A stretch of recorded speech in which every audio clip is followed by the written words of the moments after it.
What's up, everybody? Rivera here, the absolute best LGBTQ comedian in the world. I just want to say I decided to make a video not only because I haven't made one in a while, but because my YouTube slash Instagram friend Cindy Calderon told me she's going through a little bit of a hard time because her little boy, she got a puppy, not unlike Bijou, that is having a little bit of a hard time, and so she's obviously a little down in the dumps with that.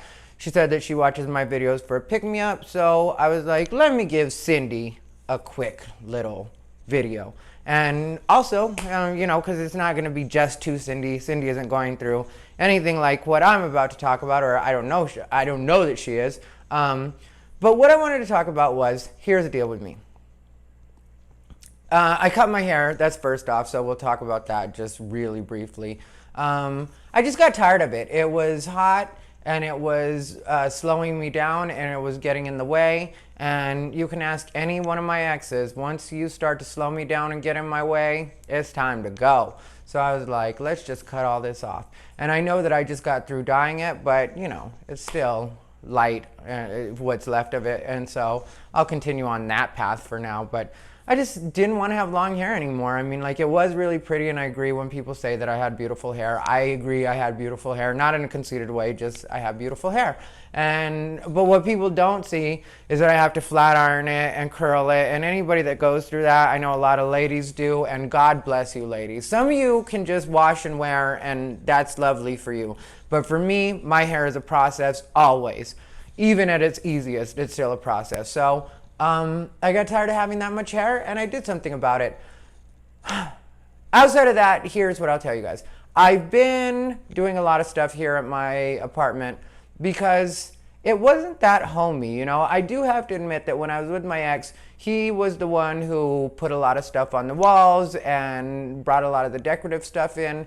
And so when he left, you know, I really believe in, once you're done with a relationship with somebody, you need to give them their stuff back. So all of his stuff went when he went, except for a couple of things that I just happened to forget. And it wasn't like, you know, I happened to forget. It was like I legit just forgot certain things because I'm just used to them being here. So there were a couple of things that he didn't get back, but you know, he did a lot of damage when he left, and I'm not mad at him about it. I don't hold hard feelings about that kind of stuff, but you know, it's not like I'm gonna feel bad about keeping a picture that you paid $5 for when you did a lot of damage.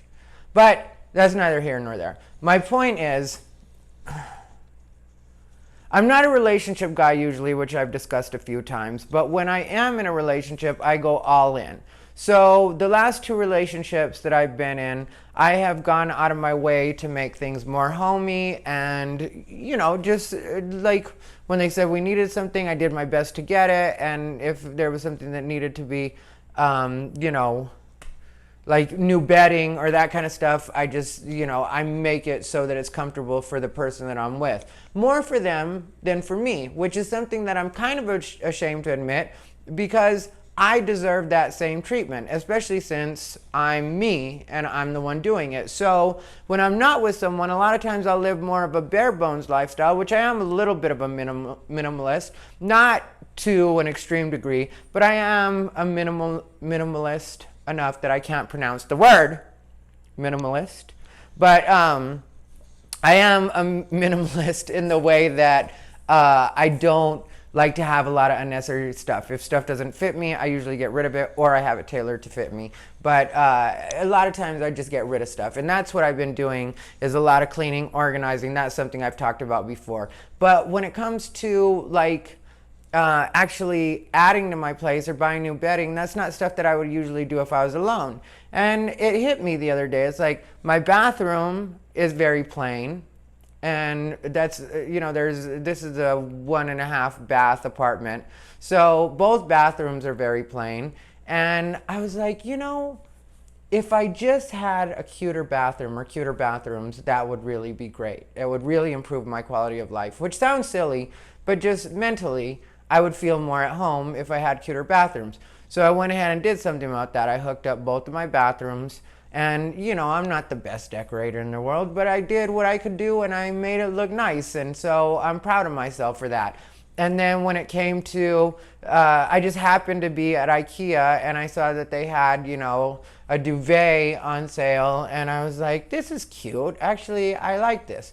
And so I went ahead and got it. And I haven't been full on splurging and I haven't been being financially irresponsible. But at the same time, I have been doing a few things to just make myself feel more comfortable in my own place. Because when I'm at home, I want to feel like I'm at home. So I've really started to work on that. I mentioned on another episode that I've been rearranging things and making things so that they're more functional for me. I've been doing that and still continuing to do that and still continuing to pare down and also figure out where certain things can just go, you know, because I'm not just trying to give stuff away that I might need. And so it's really been nice taking care of myself. And that's why I'm telling you guys, do stuff for you. I know that a lot of you are probably like me because it's kind of human nature that when you're with somebody else, then you do more so that things are better for both of you. But don't be afraid to every once in a while just be like, you know what? I like those pillowcases. I'm going to get those pillowcases. Or I, you know, like that painting or that picture. You don't have to wait for someone else to be in your life to do something good for yourself. Sometimes it can just be about you, and there's nothing wrong with being selfish in that way. You know, there's nothing wrong with just being like, yeah, I like this stuff, so I'm going to do it. So that's what I would tell you guys, and I hope this is taken the way that it's meant. You know, for me, there is a bit of starting over, and I know that I talk about my relationship a bit, but that's because, like I said, I'm not usually a relationship guy, and when I go in, I'm all the way in, and you know, we're probably like 6 months out from when I was in my relationship. Let's see, May, June, July, August, 4 months out from when I was in my relationship.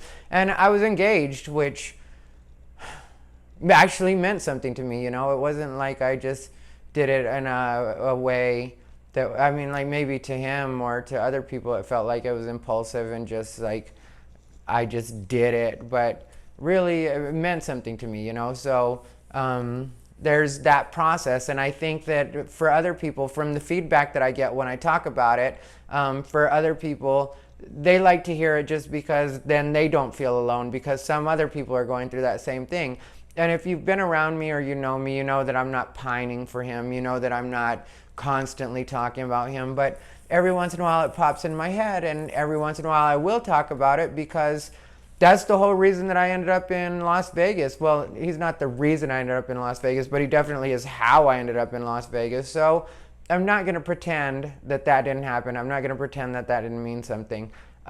So I talk about it a bit, and especially with the cleaning and rearranging and that kind of stuff, certain memories pop up. You know, there's certain things that I bought when I was with him. So I see them and I'm like, oh yeah, that triggers this memory. But to get back to the point, I really do like the way it feels to actually be doing stuff for myself, to actually make myself comfortable and not be thinking about anybody else, or, you know, like not have to do it for somebody else or have somebody else be the reason for me doing it. It's just like, I like this, I'm going to do it. So last thing I'll say, comment, like, subscribe, and just be good to yourself. And Cindy, I hope this video that probably had nothing to do with your life at least gives you a little bit of pick me up. I hope your little boy lives forever. And I know some people would say that that's an unrealistic want, but wants are in your head. You can want whatever you want.